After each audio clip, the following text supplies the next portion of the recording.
Office Series 1, the Ebonyi State Head of Service, Dr. Rita-Mary Okoro, brings to you the Untold Office activities of permanent secretaries in the state. The Permanent Secretary, Ministry of Human Capital Development and Monitoring, Henry Onyebuchi on the driving seat. Focus: achievements, proposed reformation and innovation in the service to advance the workforce in Ebonyi State. Watch out as our crew interacts with the Permanent Secretary in his office, Abakaliki, Ebonyi State capital. My name is Henry Onyebuchi, the Permanent Secretary, Ministry of Human Capital Development and Monitoring. Looking at this ministry, what do you look as you have achieved since you are in Asian? We were sworn in on the 1st of October, and by 8th of October, we were mandated to effect the handover process. So I am barely 1 month old in the office. But having said that, the Ministry of Human Capital Development and Monitoring is a crucial ministry that focuses on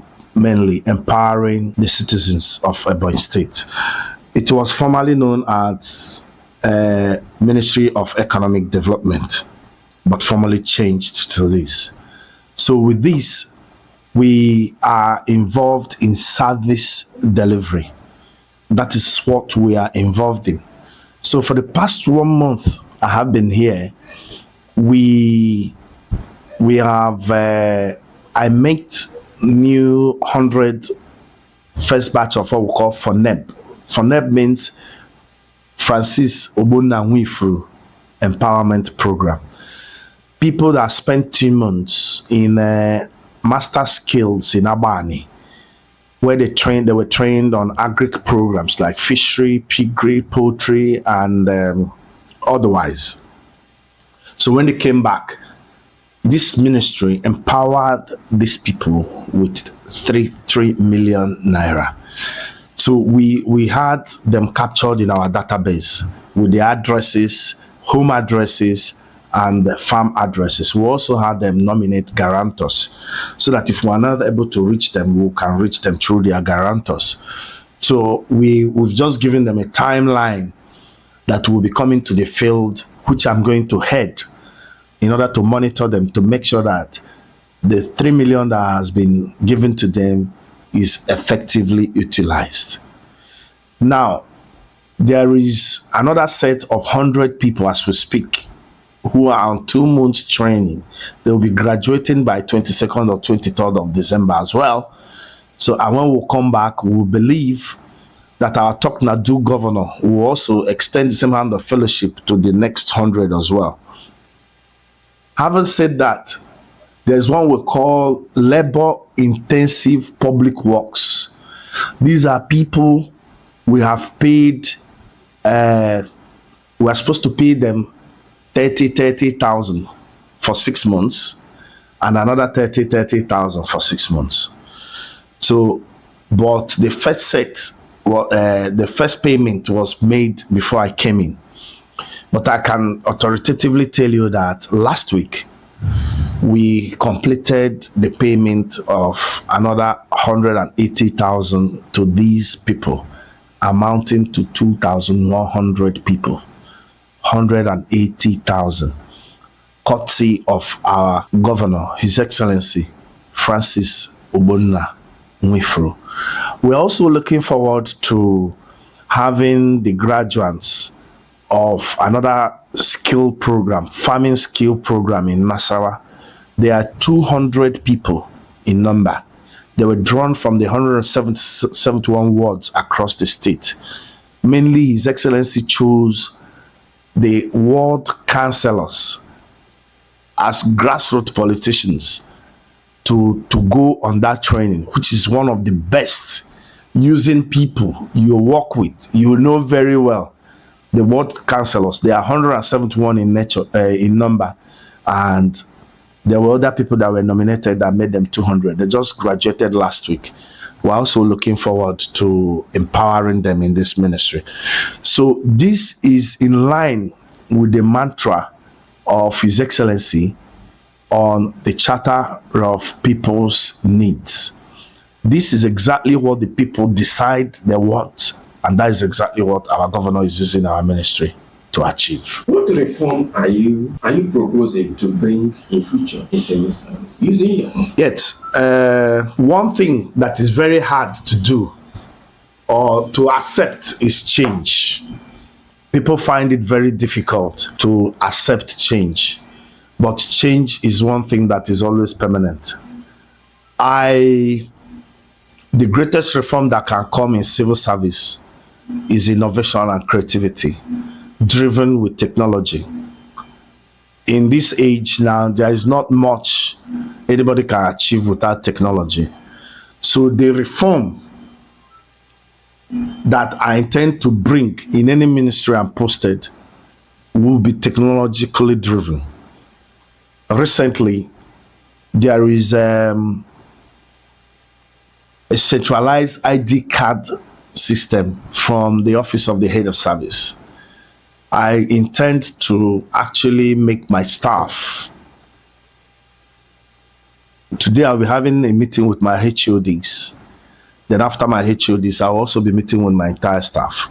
I want my staff to wear that badge, that ID card on their visibly seen, so that you will know who is the staff and who is a visitor. And any visitor coming into my ministry will be given a visitor tag, so that people will know that this person is a visitor. If he's entering where he's not supposed to enter, staff can now caution him back. That is one of the measures I want to introduce, and it is also a security measure, and I hope it's going to go down well with my staff when I introduce that.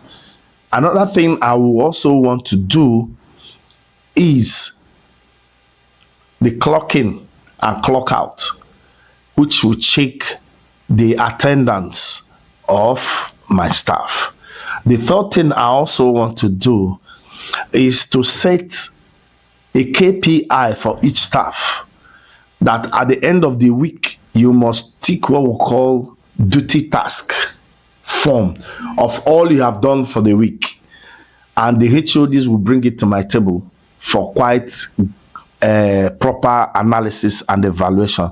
That will also showcase and bring out the best in my staff. You will know the best performing staff when you have this. The crux of the matter is all these will be technology driven. In this you mentioned, how are you going to marry it in line with His Excellency's manifesto?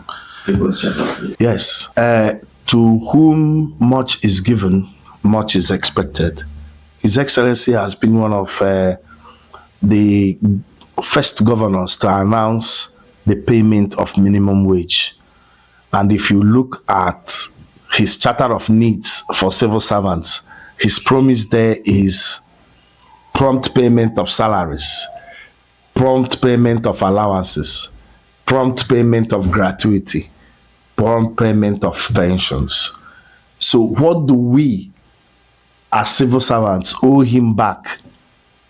If he is actually doing this, he is not owing any civil servant. He's clearing the backlog of gratuity and pensions. So in turn, our productivity should be high. Our commitment to duty should be top notch, second to nothing. So in order to be more productive in service, that is how we are going to marry it. That is what we are going to use to pay His Excellency for what he's doing to civil service. What are your expectations from government? The expectation is high that no matter the scarce resources, that he will continue to do what he's doing, what he knows best to do. He has put laughter on the faces of Ebonians through his empowerment programs. And I will enjoy His Excellency, Builder Francis Obunna to continue with what he knows how best to do, because Ebonians have never had it better than what they have now. Finally, in the next 5 to 10 years, as a permanent secretary today, where are you envisaging that you see yourself, and what effect are you expecting to have affected in the service? Thank you very much. The English people say that the taste of the pudding is in the eating. And the Bible also says that if you test the Lord, you will see that the Lord is good. In the next 5 years, I'm expecting a whole lot of things. First, I'm looking forward to our boss, the head of service, to bringing out a criteria where she should be able to assess all her permanent secretaries.